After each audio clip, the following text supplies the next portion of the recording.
Healthwatch is an independent organisation. It's not part of the NHS, it's not part of the council, but we are set up in legislation, so it's a statutory duty or a statutory obligation that every area has a Healthwatch. Healthwatch's role is really as a champion for health and social care services. So it's about helping people, ordinary citizens, have a say and be involved in shaping services and working with statutory providers of services to try and drive improvement and make things work for people. It's a big job. There's lots of people in Sheffield. There's lots of services in Sheffield. And there's no way that we as a small team of people at Healthwatch would ever want to claim to be the voice of everyone on everything. That's not what we're about. But we are about trying to work with people to support them to have a say. And as part of that, what we do is we do something called our Speak Up grants, which is a sort of idea of micro grants, small amounts of money given to organisations to give them the time, the capacity, the resource to focus on an issue that's of importance to their community. And then we work with them to try and take that report to the people in the city who can make a difference, decision makers and leaders of services. Why home care? So in 2019, Healthwatch did a report on home care. It was a series of focus groups that we did with different people around the city. And since that time, the council has often referred to that home care report and has actively been looking at it in some of the work that they've been doing around different ways of commissioning home care. But what we realised actually was that one element that it didn't pull out, although it talked a lot about the need for personalised care, it didn't particularly focus on the reality that for different communities, people of different cultures, people with different ethnicity, there would be very real differences sometimes in the type of care that they need and that would work for them. So recognising that as a gap, we reached out to SACMA and they kindly agreed to do this work with us to look at the experience of the African Caribbean community and accessing social care. So I'm going to hand over to the lovely Joan and Val to talk to you about what we've done. I'd just like to first of all just say thank you once again, Lucy, for the support that you gave us on Zoom. It was excellent, so thank you for that, for working with us, putting up with us. Now, just like to say, it's really good to be here with you all this afternoon. Now, this morning, I said that David had forced us, kicked us out of retirement, both myself and Joan, to do this. And between us, we've been retired for 18 years. Now, somebody came to me at lunchtime and said, wow, you don't look like you've been retired between you for 18 years. So I must add this afternoon that it was early retirement for both of us. Yes, definitely early retirement. So, well, it's been a labour of love, actually, doing this. It's been challenging. We've been through challenges since we started the project in May. We worked from May until June and managed to get the report written up, which was phenomenal, really, that we managed to do that. And but yes, it's been a labour of love. We've got shared experience with care. And, you know, it was wonderful working with the participants and the professionals who helped us in this interview. So I'll just hand over. Okay, and as Val says, I'm Joan, also out of retirement. And when this is finished, we're going back into retirement. This is too much like hard work. It's like when I was up at 6 this morning, dressed and showered and out by 8. It's like, no, that doesn't happen. So that traffic, yeah, peak traffic. Yeah. What is that? we don't do traffic. So that was a lot. But like Val said, we've got shared experience and of home care, and for both of us, it's been like particularly hard because my mum just passed recently, like July. Val's mum just passed in March. Both of them have been involved in the care, and so we saw up close and personal what the care system is like and how broken it is. And So I think us doing this work, it's kind of really close to our heart. And also the fact that we've been up at ridiculous hours and coming out and writing things, and really expect that something is going to happen from this. Yeah. The thing that we did this... sorry? I think just to say that because we feel so passionate about this report, the last thing we want to have is that it's placed on a shelf and nothing is done. Yeah. You know, we've invested time, we've invested emotion, everything. We've invested into our wonderful community. We've worked with new people. So we don't want this just to be another report that is done and then thrown away. Yeah. And the fact is, I mean, the people that actually worked with us, the participants, they were incredible, sharing their stories. And as you know, as a community, we're very private. So getting people's stomach, basically, and getting up in their business was not something that they did lightly. So we don't expect, and they certainly don't expect, that this is just going to be a report that's put on a shelf. But before we go any further, we always like to know who we're speaking to in the room. So we'll just go round and everybody say who you are and where you're from quickly, please. So we'll start here. Okay. That's it. Yeah, just say it. You knew this one. I made you do it this morning.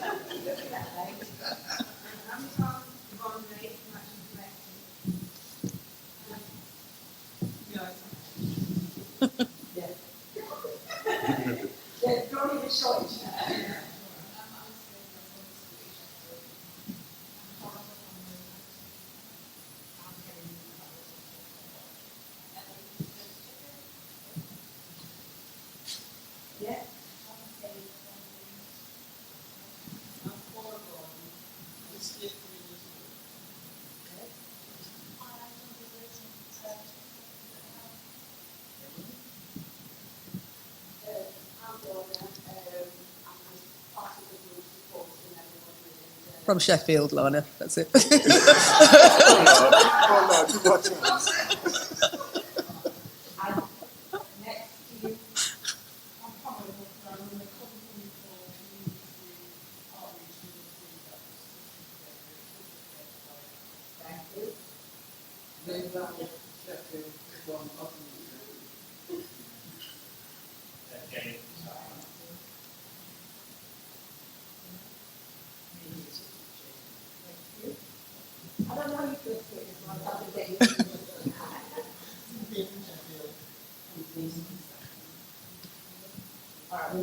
Marva. I'm Marvia and I'm attending capacity as a participant. Lungani, we can't do that, Lungani. And I said we were letting the video... Okay, no, go on then. Yes. Go on then, please. Go on then. Oh, same. Yeah. No, that's... Your name's not Leroy. Thank you. Thank you, everyone. Thank you. That's... She's all we've got to add. Okay, thank you for that. Thank Brilliant, you. you see. Thank you. Now we all feel like friends, don't we? You know, Okay. we're going to say we've got to remember all the names now, but we're not going to No, say we're that. not. Anyway, without further ado, we'll go into that. So, me? Yeah. So we had 19 participants. We interviewed 19 participants via Zoom. We had the first one was for the service users, for the recipients of care. The second one was for the professionals, and one Coral is here today. And the third one was a joint meeting where both of them could get together and express their views, their concerns, and everything. So that was 3. Now, the questions that we asked in the Zoom interviews. We also did video interviews, and there's a couple of, she's gone. There's a couple of people I did video interviews with as well who couldn't make the Zoom meetings. So the questions that we asked was, the first one was, what went well? What didn't go so well? And what does good look like? So if resources were unlimited, then what would you like to see? And the professionals had an extra one. What would make you recommend a service user to an agency? What would make you recommend an agency? So those were the 4 questions that we asked. Mm-hmm. Nikki said it's just that video. No one is smart. We're So not the first scripted question. now. So we're just going to summarise some of the key findings. Now, the report is quite comprehensive, so I do hope that you will read it and follow with us as we speak. So what went well? First thing was that you'll notice as we go along that there was just a little bit there was not much that people could say about what went well, which was sad to see, but expected in a sense. They had more to say on what didn't go so well. So one of the things that those who employed personal assistants was that it was a better experience, and we'll share why as we go along. Having personal assistants from the same cultural background as the client, they felt that that was so important with identity and identification and all of that. And also that familiarity as well with that person. So you knew who was coming in, and you got to know them really well, built a really good relationship, and most often you knew that person even before you employed them as PAs. So that was some of the good experiences that they had. And the professionals... Yeah, then they said first contact assessment and care planning was able to be put in place quickly, which obviously is a benefit for anyone being a recipient of care. And the short-term intervention and support often work well, which is like the 6-week support that people get. They found that worked really well, but then after that, it was difficult often. Black professionals able to give better support. What they were saying there is because they understood the community and understood what the needs were, it was far easier to be able to give support to the client group. And so that worked really well, we felt. So now what didn't go well, and again, this is just a summary. So first of all, care providers. There were many who were very inexperienced, not only inexperienced, but young care providers. There was a lack of respect amongst many of the care providers, the carers, a lack of respect, not understanding largely elderly people, not understanding that it's not good practice to be talking over somebody or not acknowledging, not understanding, and not having conversations with them. Time constraints, so there were limited time, normally came late, a lot of the times came late, and then 10 minutes, 20 minutes, whatever it is, they've got to go, or less than that on a number of occasions. And it wasn't good with the person-centred care. The focus wasn't on the recipient of care, it was more the task. Got to go in, got to do this, got to get out. Okay. And then with PAs and direct payments, although when people had a PA, they found that it was a better service because it tended to be more personalised and it could be more flexible. But what was difficult there was the challenge in finding PAs and the fact of doing recruitment and adverts and all that. It was a lot with a complex administrative process, and people found that quite difficult as well. And then if their PAs needed holidays, then it was difficult to find holiday and sickness cover. So they were the challenges and what didn't go well with the side of having the PAs. Yeah. There was, she's left now, but there was one of the participants who said that she had to take leave, extended leave from work. She had a PA who retired, and in order to, she couldn't find another one, so she had to take extended leave. So it is a problem, a major problem. Next. Poor communication, again, not listening or not accommodating the recipient of care's needs. We used to say carees, didn't we? Yeah, It's we made a our own long-winded word. recipient of care, so we made up a name. So if I say that, you know what I mean. It's not your dentures. Time spent chasing up agencies, so always following up. Why are they late? No communication to say that they are running late or they're not coming at all. One of the participants said that they went a whole weekend, without a carer attending, and there was no communication regarding that. Lack of communication regarding changes of visits, or again, one of the participants said that she requested specifically female carers, if that's at all possible, and on some occasions a male carer would attend, and there was no communication regarding that. So that was something else. Speaking over clients, I said that. And that fear of complaining, and I think a lot of our elders are like that. I think our generation's different because we were brought up in the system, but but a fear of complaining, thinking that the care is not going to be, they will suffer Yes. from complaining. So that was something substantial that was reported.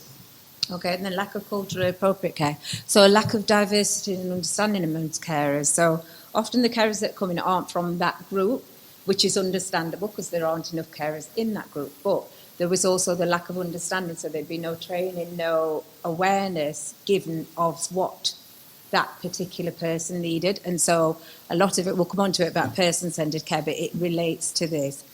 And no investigation when closing cases after breakdown. So sometimes the carers would come and they would be in someone's home and they would keep saying, I can't understand you, I can't understand it, or just doing exactly what they wanted.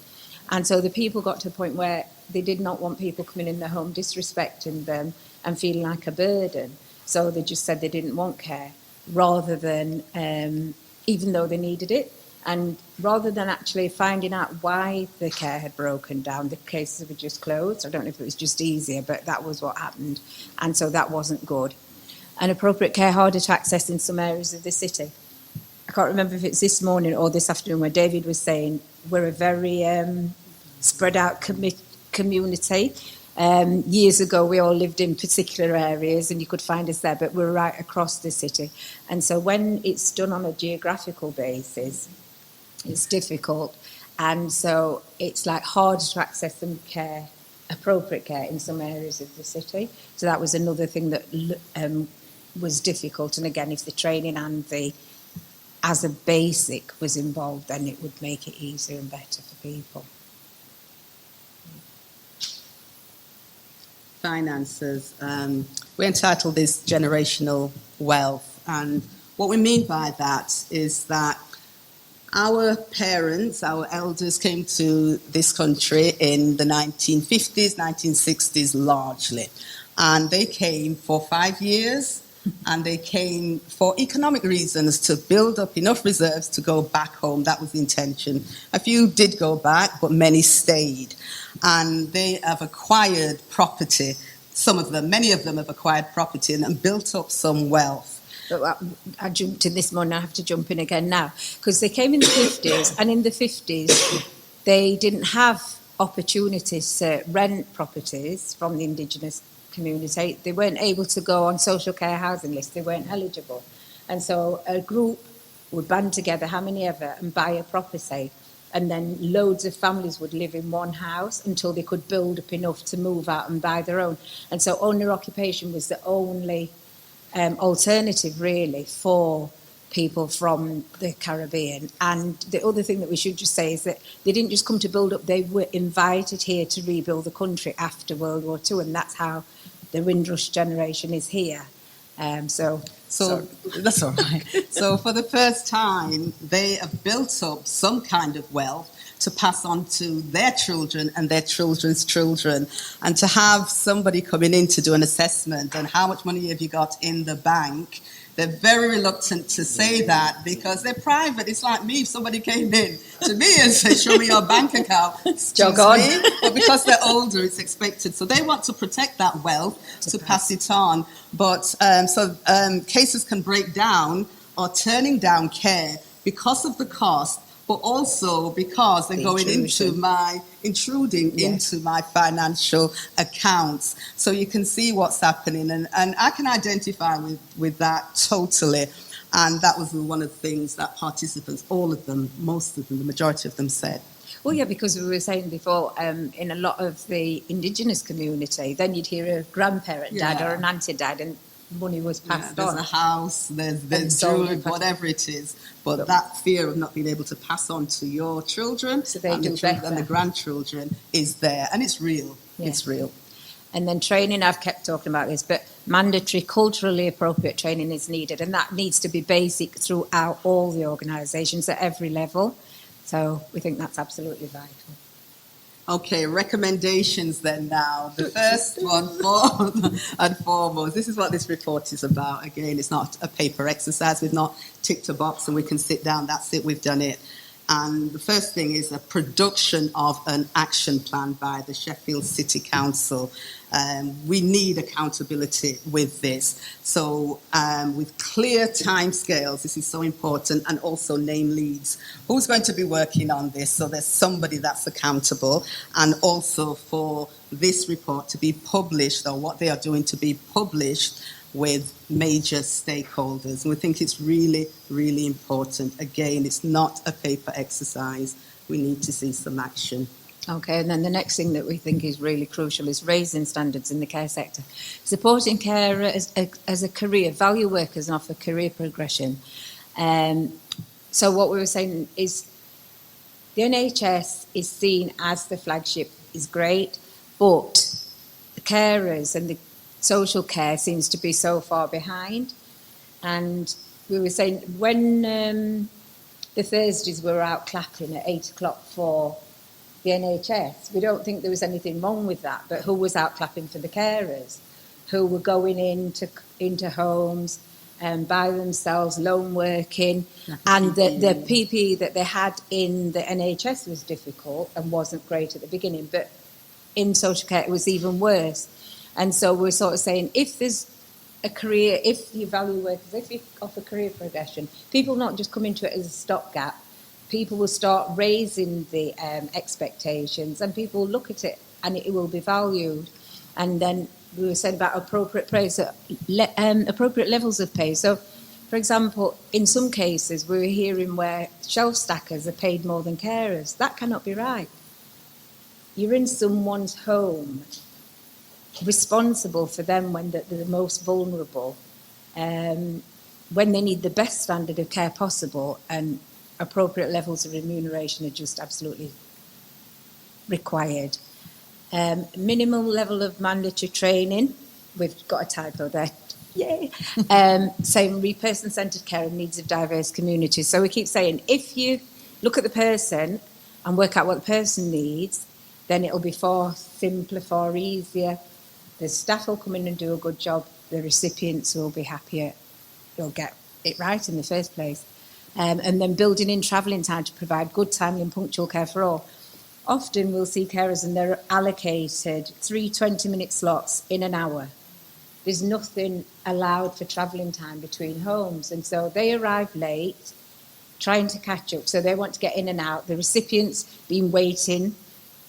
Often they haven't phoned ahead or said that they're going to be late, so no other arrangements have been made. So it's just a stressful, disgusting thing all around. So if they build in travelling time to provide good time of punctual care, it'll be better for everyone, and that's what we're wanting ultimately. We're looking at what does good look like. Yes. These are some of the recommendations. Next slide, please. So thirdly, recruitment and increasing the diversity of the workforce. So again, for Sheffield City Council to do a focused piece of work to promote diversity in carers at all levels of the organisation linked to the council. And again, you know, it's 2021 now, and to be saying this, it's like this should be happening anyway, but we put that down as a recommendation because it's not happening. Secondly, adopt best practice around recruiting, supporting and development of diverse workforce. And I think recruiting as well as retention as well, because it may be that they are being recruited, the carers, but we're not retaining them. I was speaking to somebody at lunchtime, I forgot his name actually, I'm pointing to the chair. He's not there, Chris Boyle, that's it. And, you know, so I was talking about recruitment and retention. So 50% of the carers, I know my brain, Marva's smiling, I forget these things, I know, it's that retirement, I know. And yes, so retention. So 50% of carers will leave, all right? So we can't keep doing the same thing and getting the same results. So we need to look at recruitment as well as retention. Yeah, because that's linking back, sure. If it's seen as a career, and it's not just a stopgap, there's progression, you can see where you're going.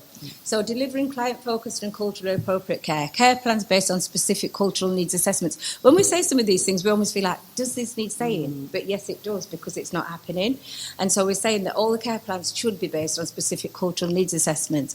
And then the supervisors should be checking that that's happening. So they're saying to the staff, where's the evidence that you have carried out a cultural needs assessment to be able to supply care for this person? And it shouldn't be foreign now, because I mean, I've been retired 12 years, and in my day, they were on about environmental impact assessments. Everything that you did, you'd got to have that. So if you had it almost standardly that you've got to have this kind of evidence, it becomes simple, it becomes second nature. Continuity and consistency of care as far as possible.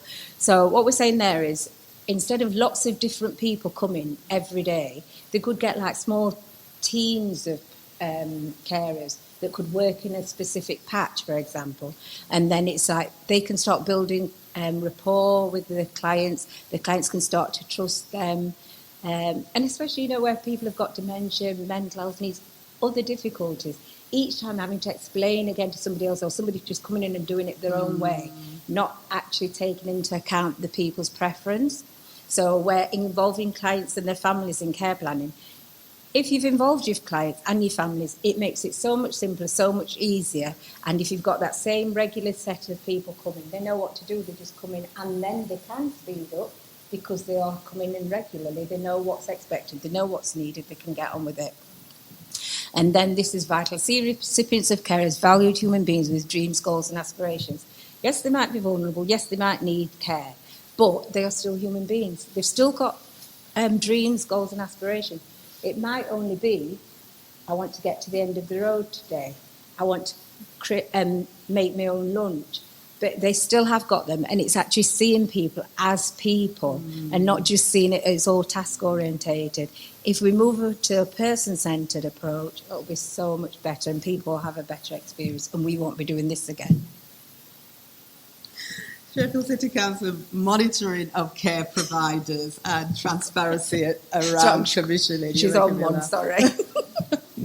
All right, so this needs to be regularly reviewed. List of approved care providers who consistently deliver good service. This morning I talked about, similar to Ofsted, regular reviews taking place. And that's not difficult to do.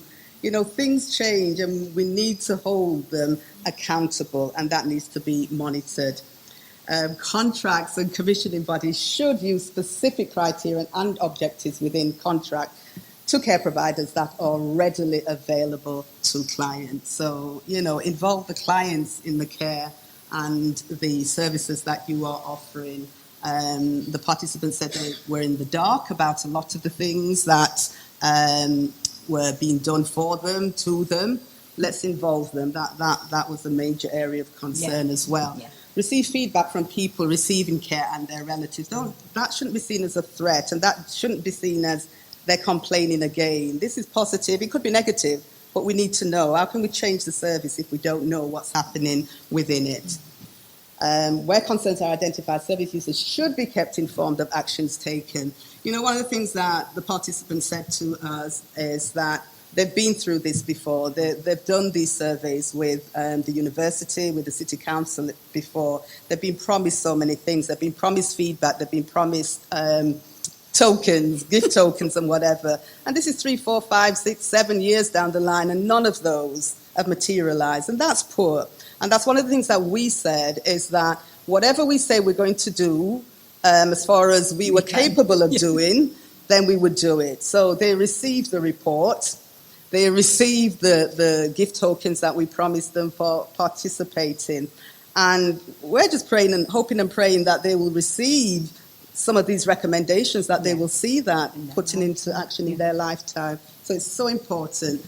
And the last one there was accessible information on how to raise concerns or complaints. And that should be standard. It shouldn't be that the clients have to say to the families, and then the families go and complain. Yeah, it should be standard. If you've got any concerns, this is a complaint, this is what you do, this is where you go, or even just leaving a leaflet in the house that they can do that with their families and then pass that on so that their concerns are taken into account. Yeah, and it's like when Val was just saying about people who said they'd done it before. That was one of the difficulties that we had in doing this, because trying to find people to participate, they were saying, we've done this before, nothing's happened, so we're not willing to do it again. So we really, really hope that this is going to move forward. But anyway, support around accessing personalised care, such as direct payments.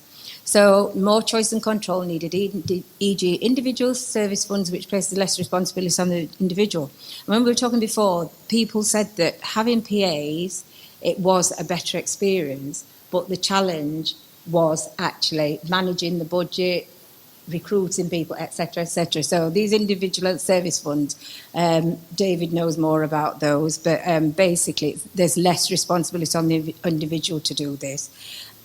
So more support developed around direct payments, comprehensive, regularly updated database of PAs. So before we were saying about an approved list of contractors, it would be like an approved list of people who could be PAs, who could manage the budgets for them. So where it's saying culturally appropriate support for people managing direct payment provided by organisations rooted in different communities. This morning, and this afternoon they were saying Sonia's doing some of the self-directed support and managing the budgets, because people want to maybe have other options than they've got at present, but the thought of having to do all that themselves puts them off completely. So if they've got that support and that help, then that would be useful. Are you two sleeping? Is that No. heavy lunch? Is it a heavy lunch? The fighting to do compressive. All that rice and peas. So 7, we're coming down now, we're nearly finished. Developing understanding and support around the cost of care. And that again, finance. We are private people generally, especially those who many people are. I am a private person, so to give, and many of them didn't know how much they would be paying for the care. So something simple as, putting that up front, this is what it's going to cost, this is how much you will be paying. Something simple as that is a recommendation. We're recommending that. And access to independent advice and support. So oftentimes the elders cannot articulate their needs, because of a disability, because of lack of understanding, whatever it is. So some kind of advocacy work would be excellent for them. And the council should monitor data of clients declining care due to cost, and that's something we said earlier. So what are the reasons? Why are you declining care? Is it in their best interest to decline care? How can we support that? If it is around finances, how can we help with that? Because, if they're being assessed, obviously they are needing care, right? So how can we help that rather than, okay, they've declined off the books onto the next person? Yeah, and linking into that, it's when we're kind of saying, someone said, who would ever agree to this thing and they had no clue how much it cost? Who would ever do that? But that's what we're expecting people to do. It's not appropriate. It just doesn't make sense. We wouldn't do it. Why do we expect clients to do it? And then the last one, culturally appropriate advocacy, which we think is really vitally important. Advocates employed from within the African-Caribbean community to support those unable to fully articulate their own needs, to ensure all needs of the clients are being met. So someone who can speak up for them. Often we'll get literature or letters or whatever, and the language that's used, it's so difficult to understand. And so it's somebody being able to understand it, to interpret it for them, to speak up for them, to present their needs. If they don't feel able to do that themselves, and there's someone around to be able to support them. So people from their own community, often if you see somebody coming in and you say, oh, somebody looks like me, they're going to understand what I'm on about. I haven't got to explain to the last nth degree. It just makes such a difference. And so we're saying from this community. I'll let you do it finally. I was just thinking when you just said that about appropriate advocacy. I was advocating for a patient actually in a hospital one time, and he collapsed, so wasn't sure if he'd had a stroke or what was going on. And the doctor came to him and, they asked a series of questions just to see his cognitive function. And they said, who's the monarch of this country? And he just stared at them blankly. Yeah. And he kept repeating it. And if I wasn't there to say, use another word, who's the queen? Yes. Who's the queen? Because they know the queen. But monarch, something simple, changing the language so that they can understand rather than ticking that box. They don't understand anything. Yeah. There's lots of ways that we can simplify things. So appropriate advocacy is definitely needed. Yes. So And we're just saying, finally, we recommend that central government should be approached, if necessary, to help with funding some of the recommendations of this report. Because we know that the council is stretched, we accept that. But we also know that where money is want to be found, that's not good English, but anyway, that's the best I can think of it at the moment, where they want to find money for things, shall we say. So, for example, I heard something on the telly where £9 billion, £9 billion, that's 9 with 9 noughts, spent on track and trace that doesn't work. Do you know what I mean? And it's like, one of the, in the report we were kind of saying, one of Albert Einstein's credited with saying, keeping and doing basically the same thing and expecting different results is the definition of insanity. And it's like, this has been happening for how long? The conclusion that people came to was that the system is broken, a fundamental change needs to happen. And also, like a wraparound service was suggested, because the other thing that people are finding is very disjointed. So this person's dealing with this person's dealing with, and it never the two shall meet. So it's like that silo mentality. Whereas it's like, even when you go to the doctors or something, they look at your finger, but they'll not look at the rest of you. Oh, I'm on, and it's like you're coming back. Whereas if they just did it holistically once, and this is what we're suggesting for this, look at the whole person, look at what they need and provide that from the beginning. Job's done, cheaper, less complaints. So I think we're finished. Thank you very much.